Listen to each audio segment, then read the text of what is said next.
سال 1953 دا لباجار بوتان جدایت بویا و لشامه جیانها بردوام گریه لی سردر شهر ابنها دروک کردستانی دشی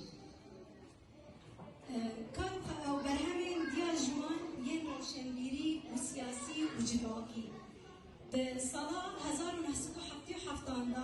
دست به نویساندنا هلبستا و گفتارن ادبی و سیاسی کرد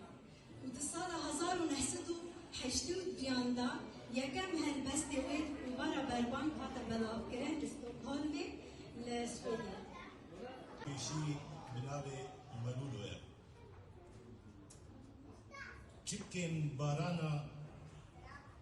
چبکن بارانا عورکی گروک لپایزک زوهاتی چبکن بارانا عورکی گروک لپایزک زوهاتی چیروکا ابینک داوی ندیار چیروکا ابینک داوی ندیار لروکن وسطیعی نگار دکی سینا ونكسر بدي جوادينا برسل كسايتيا ديال جواندنا انا وابسا بكل مهمي اللي كانت كيف برسل برسل يا يقام امتر ناس دكين ديال جوان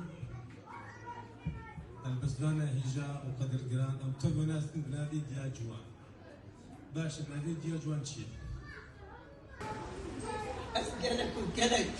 سباسيا كيتيار وديسكاري كردستان سوريا تكتر بخلاقي أسهل دارم قوات حجابر بخلاقي قوات حجابر هيك جناها ملتك ورد ملتك عظيمة ملتك هجاية أميتش تباشر أول بكن كلك جارة تخبطها جبن جسامنا إنسان يكون بالتراد بيدن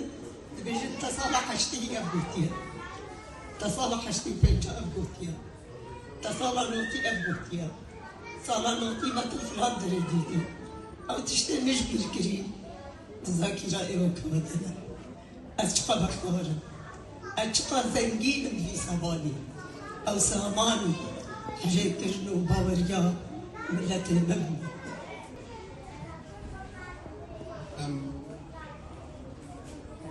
وفي رجلة سجل السرطان رجال مستشفى كردستان سوريا هما مصطفى علي